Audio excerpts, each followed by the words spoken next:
Okay, so what did we watch? Here we go. What? What did we watch? We watched The Winter Soldier. What'd you watch, Maggie? I watched Captain America: The Winter Soldier as well. I also watched Captain America: The Wind-Tier Soldier.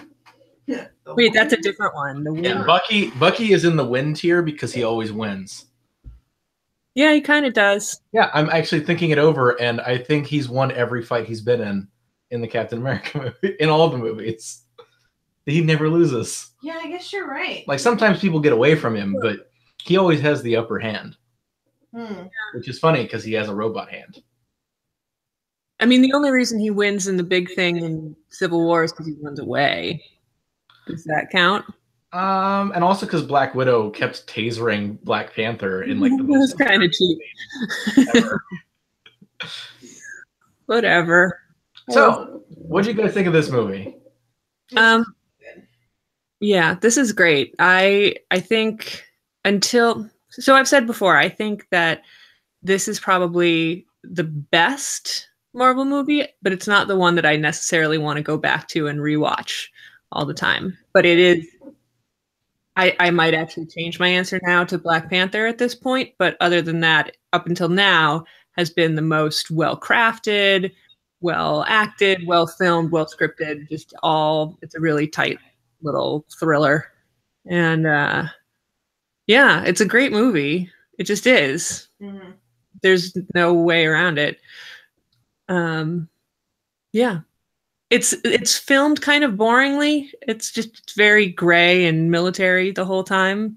Yeah, it doesn't have a lot of like visual flares. Yeah, is one thing I can say about it. It is like, as far as the way the action is shot, though, it's maybe the best, at least up until like maybe even better than Black Panther. Black Panther has some like dodgy CGI, but in this movie, there's not a lot of like quick cuts. Like you can actually see the action happening.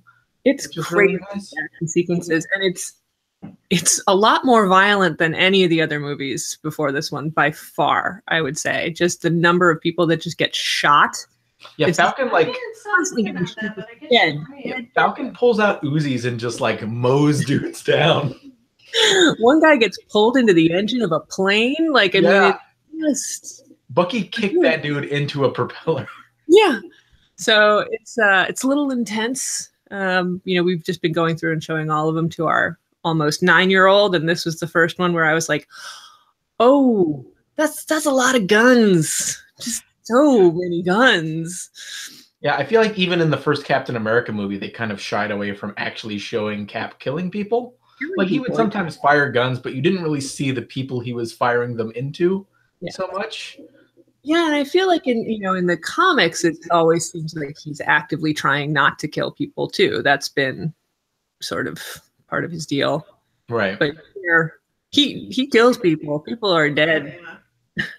Yeah, I mean, the opening scene on the, I guess it's not a freighter. What would one call that? The boat. The boat. The boat. He throws a knife and pins this guy's hand. Mm-hmm. And Owen, who has seen this movie many times, was still like, did he just knife that guy in the hand? It appears so, sir, yes. Yeah. So when we were talking about Captain America, I gave that movie a lot of cred for just really nailing a character that I love, even though the movie itself didn't necessarily always work for me. And this movie works for me, and it nails the character I love even more. Like, Captain America in the 40s, I feel like is a little easier to do because he's such an old-fashioned person, but bringing him into the 21st century is always like maybe even harder to like make him be true to like that kind of old-fashioned sort of guy, but also like not making him just be a flag-waving toady, like having him have like a conscience and be a person who's like true to his ideals. And this movie totally nailed that. Yeah, and they did it in a really cute way, showing him actively trying to integrate himself into modern society, but not in like a clunky old man sort of way, because he's old, but he's also still young, and he's like, all right, I got to figure out how to be a 20-whatever-year-old in this world, and he's got his little list of things. The list is the best. And he asked Sam for some tips, and internet. So helpful. Really cute about it. I love Sam. I never gave a shit about the Falcon before this movie. To the point where anytime someone brings up this movie, I'm just like, the Falcon! I love the Falcon in this movie. He's like the worst character in the comics, but he's so good. He's so good in the movies. And Anthony Mackie is just so appealing in this role. And just, starting out with the two of them together it's really good. Like, it's a really great way to start the movie off. And he's just hilarious throughout, and he's so game for everything. Like, the fact that he's just ready to go. He's like, all right, Captain America needs my help. What else am I going to do? Let him into my house, of course, with this crazy redheaded girl. Here's a folder of everything cool I've ever done. Please let me be an Avenger now. I love a good everyman hero, which is why I love Falcon and Ant-Man in these movies, and why I love the dumb, goofy characters that I love in the comics. And never gave a shit about Falcon until this. Never gave a shit about Black Widow before this either. Her and Captain America's camaraderie is fantastic in this movie. Right. I like that they don't force it to be chemistry. That it's, there are little hints of flirtiness here and there, because I don't think Natasha is possible. She can't not you, the one in the movie, but also you. Also you. So I could have been talking about either. But she's great. I think Scarlett Johansson gets underestimated in these movies. I really think she puts in a lot of work and effort to make this character work. I think she's really good, and especially in this one. And she's cute. Like, she's funny and she's intense, and she'll kill the shit out of people.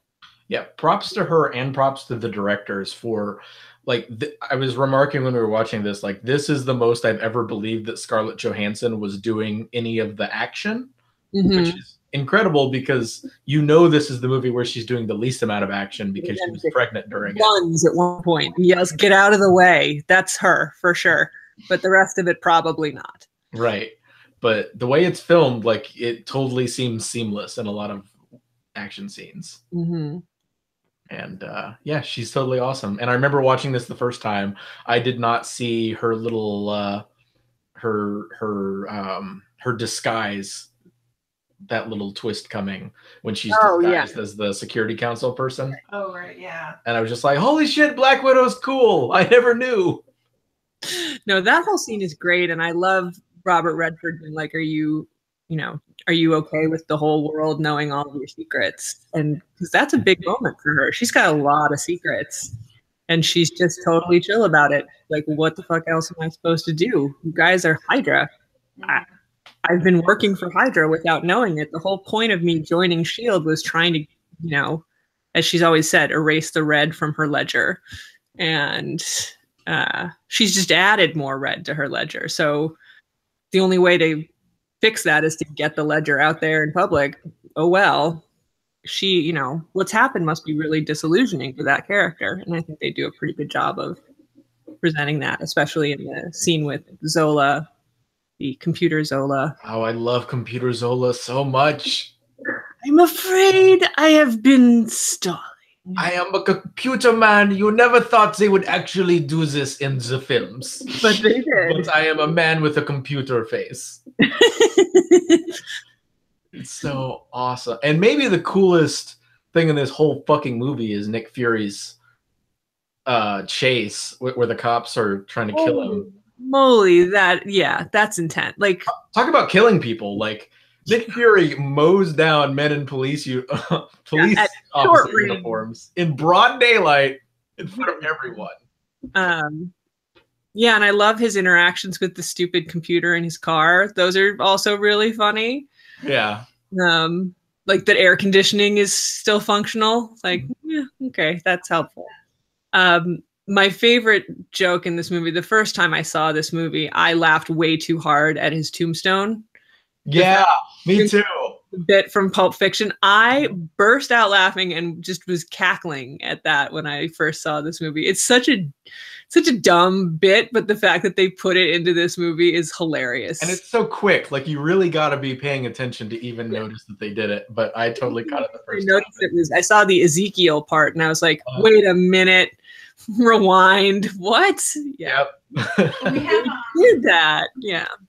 John Blank Yeah, we got someone in the chat. Says the 70s spy movie vibe is so cool. Yeah. Which I haven't watched many 70s spy movies, so I don't think that I picked up on that vibe. Yeah, I've only watched Roger Moore Bond movies, which this movie does not feel like. I think but I've heard that a lot. Putting Robert Redford in it adds to that. Putting Robert Redford in it as a bad guy is a fun move because what 70s spy movies was he in that are so I mean that he evokes the 70s really very clearly for me. Not necessarily that he was in any specific movies that this calls back to, but like he was such an icon in the 70s that and such a like leading man sort of he was Robert Redford. America. So to make him be the bad guy was good. And he also says the Fury ambush is still the best grounded action scene in the MCU. And it's fucking up there. It's tense the first time you watch it, and they bring in that like battering ram, and it's like hitting his car, and he like waits till the last minute, and he shoots those guys, and then the Winter Soldier reveal. Oh yeah. Which, speaking of characters I hated before this movie, I hated Bucky for the longest time. Because in the comics, Bucky is like even lamer than like Sebastian Stan in the 40s. Like he's like he's basically Captain America's Robin. Robin, yeah. But that's even worse because he's a kid that he like took to like Eastern Europe in World War II. Yeah, that sounds like a fun field trip. And then when they brought him back, when the Marvel Age of Comics actually started in Avengers, they were like, okay, he was frozen in ice, and Bucky, we'll just say Bucky died, and Captain America will feel bad about it for decades. Like, the fact that in the MCU, the second story they did, or the third story they did with Captain America is bring Bucky back is crazy, because in the comics, it took like 50 years. And you know what, for whatever reason, I didn't react too much to Bucky in the first movie. I didn't really care that much about him the way I think we were supposed to.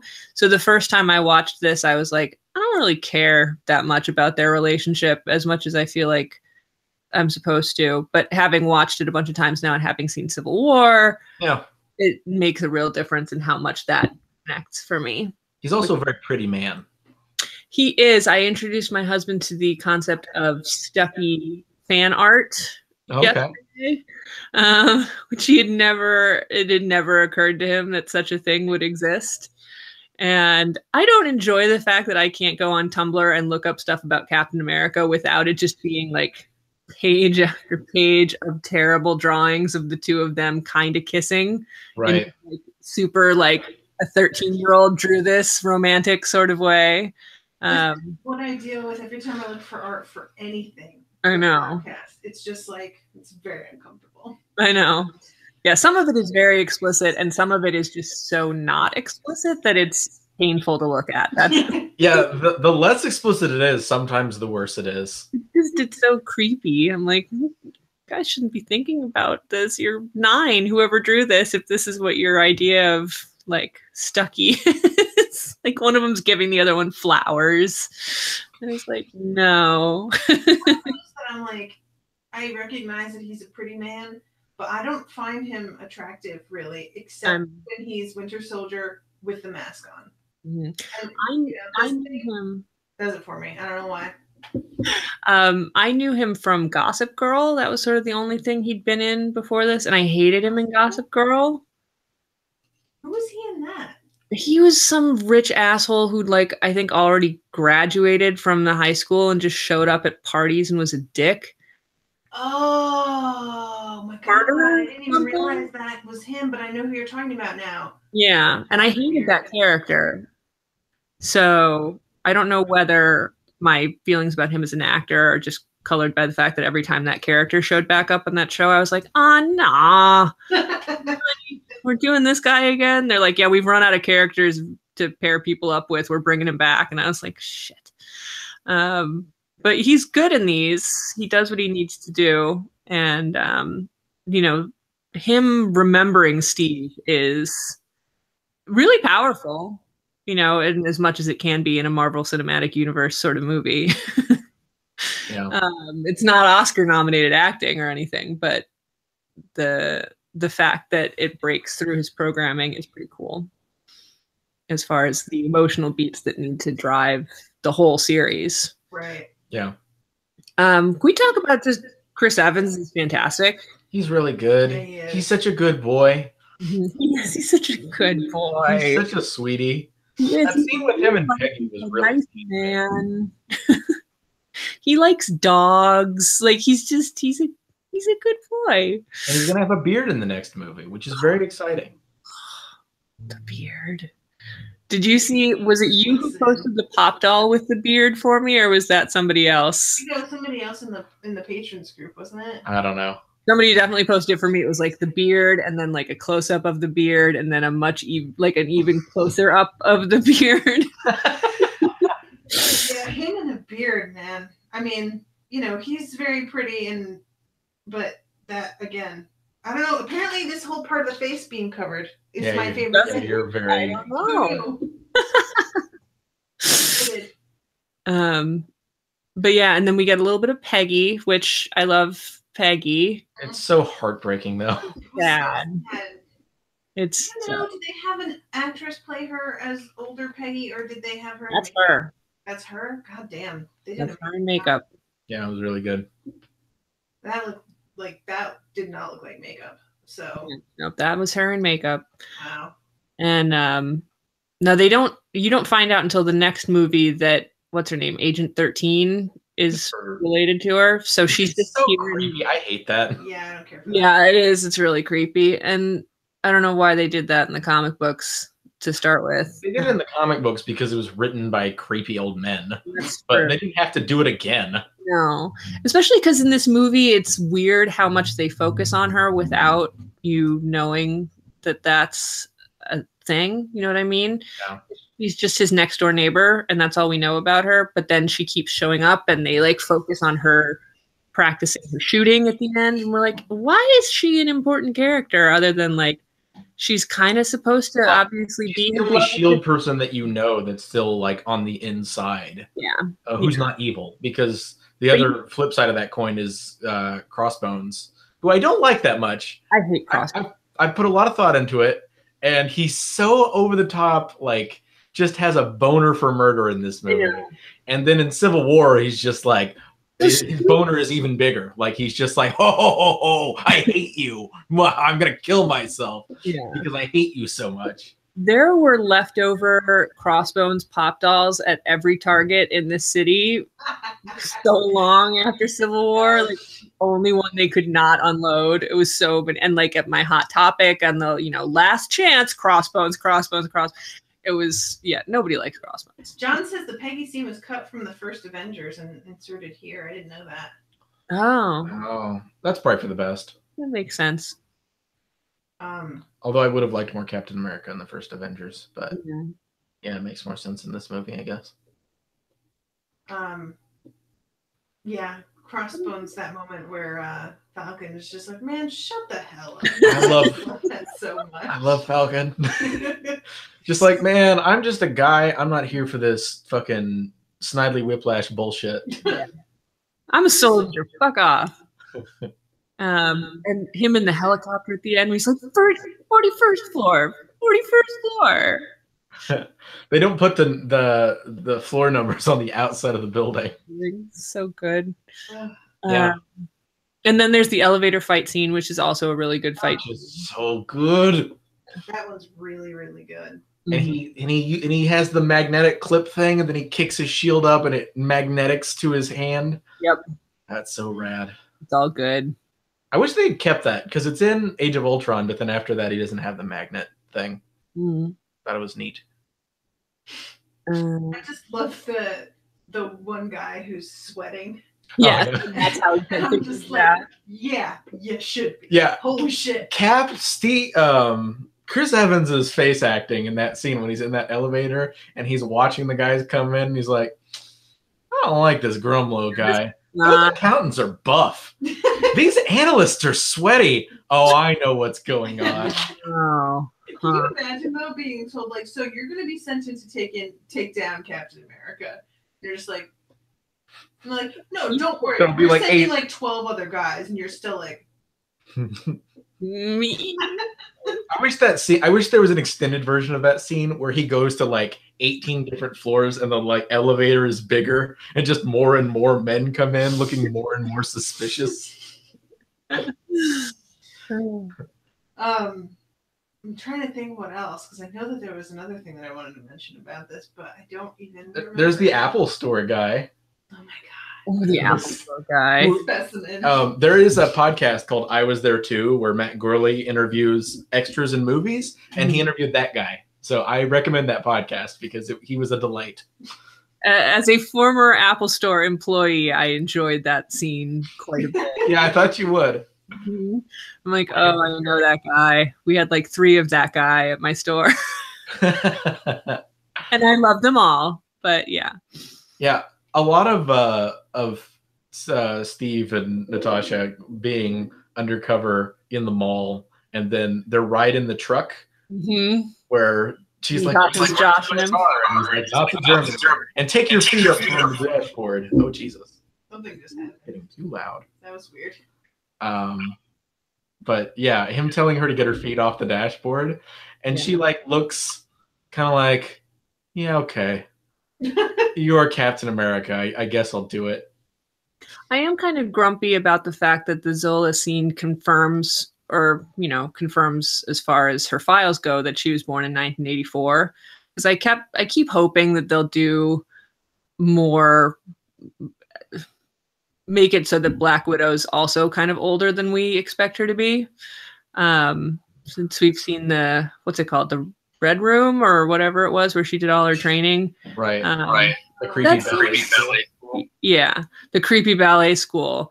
That wouldn't necessarily be something that she would be doing with the KGB, as it doesn't fit in that era of her age quite as well as it would if she was sneakily also given some sort of ability to look younger than she is. It's something I've always wished they would do, but I know they're not going to do it. So I'll let it slide. Maybe that wasn't actually true. Yeah. And somebody managed to put something over on Computer Zola. And